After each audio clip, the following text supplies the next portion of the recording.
For your entire life, you've been told a number. 30. That's supposedly the finish line our ancestors were racing toward.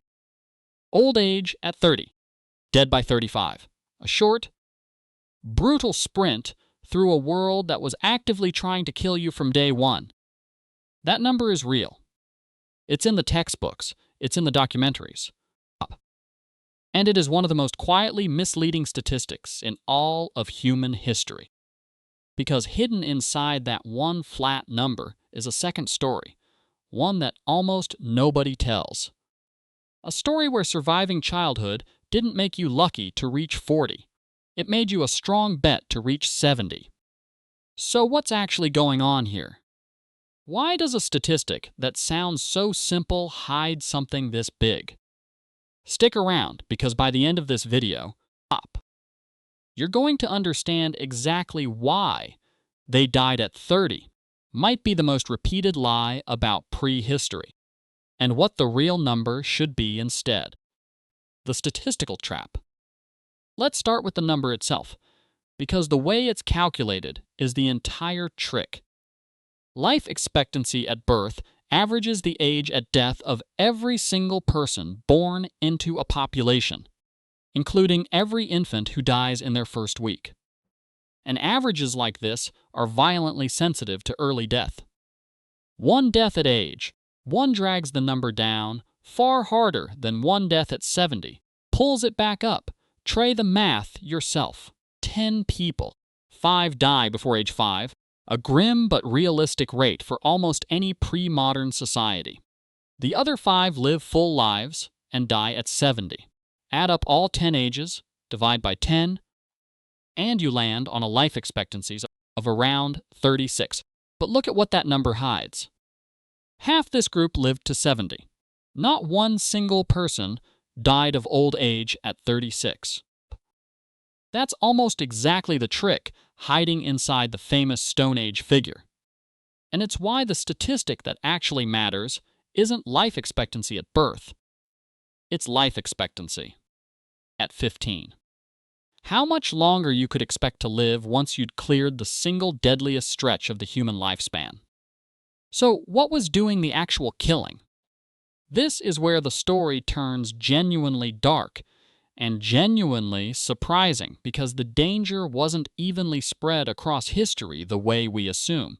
Infectious disease is the obvious suspect, but here's the twist. Small, mobile hunter-gatherer bands were partly shielded from the diseases that went on to kill the most people later in human history.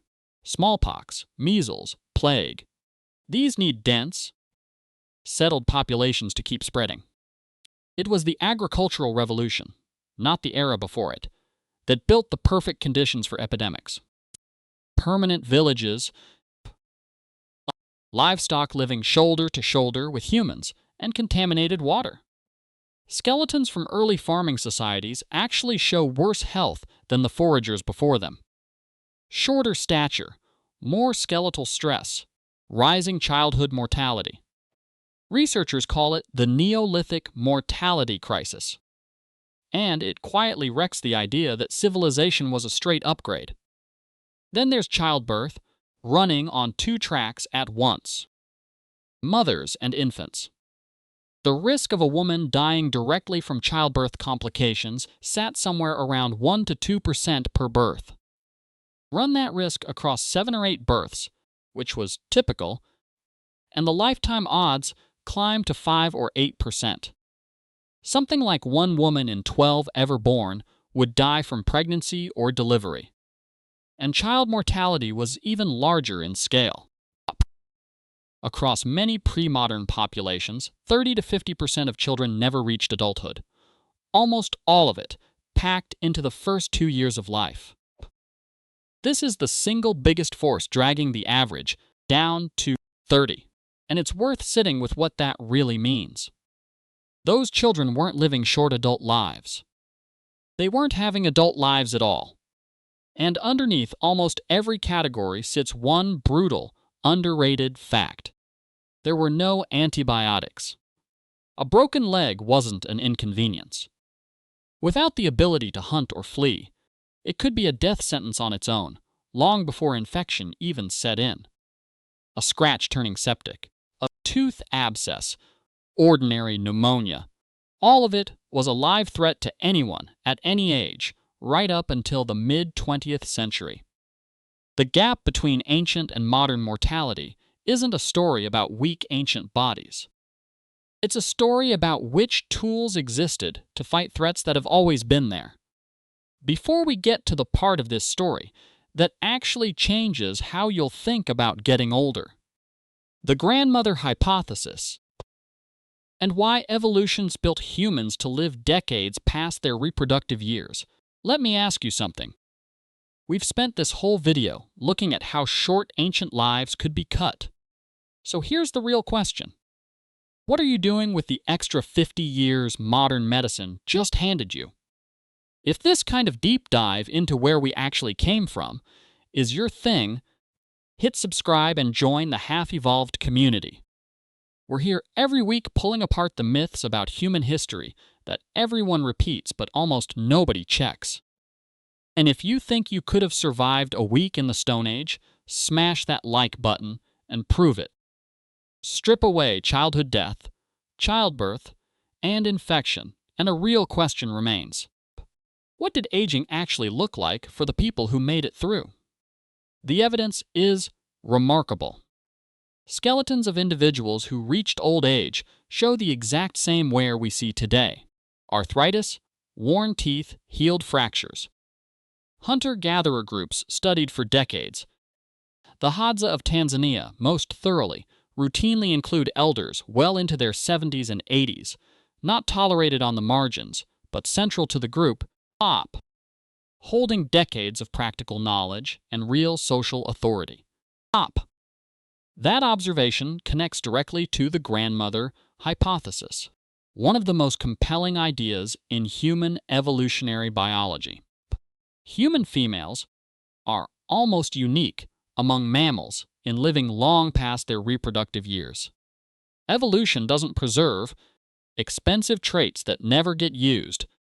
So, why would humans evolve a long post-reproductive lifespan if nobody ever lived long enough for it to matter?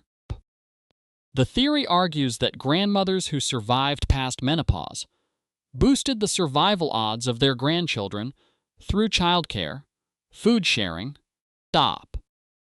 and accumulated knowledge, strongly enough to shape our evolution.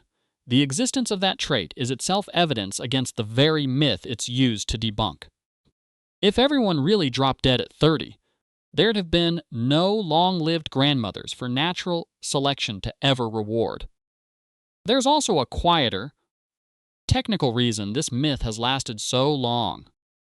Skeletons get harder to age precisely the older someone's at death, so for decades, researchers lumped everyone past 50 into one vague, old adult bucket, quietly erasing real decades of old age from the record.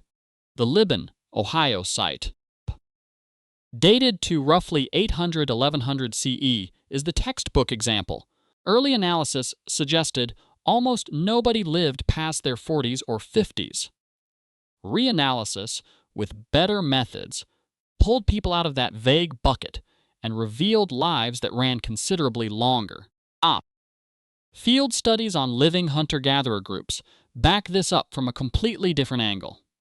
Researchers Michael Gervin and Hillard Kaplan tracked mortality across the Hadza, the Ache of Paraguay, and the Hiwi of Venezuela and Colombia, and found the same pattern every time. Brutal risk in the first few years, a long stretch of relative safety through adolescence and the reproductive years, then a gradual rise after 40 or 50. The single most striking number from that research, the modal age of adult death, the single most common age an adult actually died, clustered between 70 and 72. Not the average, the most common outcome. So, what did modern medicine actually buy us? Not a dramatic extension of the maximum human lifespan. 70 and 80-year-old humans existed throughout deep prehistory. What it did was collapse the floor. It's why a scraped knee no longer risks sepsis, why childbirth went from a 1 in 12 lifetime gamble to one of the safest events in healthcare, why measles is a footnote instead of a death sentence. But that trade wasn't free. Our ancestors died overwhelmingly from external threats: infection, childbirth, violence, injury. We've largely defeated that category, and in exchange, we've inherited a quieter one almost entirely of our own making: heart disease, type 2 diabetes, the slow damage of sedentary living. The ancient body was built to last 70 or 80 years under the right conditions. It was the world around it that kept cutting that timeline short. We built a world that stopped killing children and mothers by the millions, and quietly built a new set of threats to take their place. Stop. Conclusion: so no. Ancient humans weren't biologically doomed to a brief decline at 30. Many did die young, but not because 30 was some hardwired ceiling. They died young because the first decade of life was a minefield, because childbirth carried odds no modern parent would accept, and because a world without antibiotics turned routine injuries into mortal threats. Survive all of that, and you weren't finished. By the most common outcome on record, you were only about halfway there. So next time someone repeats the 30-year myth at you, give them the number that should have gone viral instead: 72. That's how long the average hunter-gatherer who made it through childhood could actually expect to live. 30 tells a true story about how dangerous it was to be born. It tells almost no story at all about how long a human being could actually live. Thanks for watching Half Evolved. See you in the next one.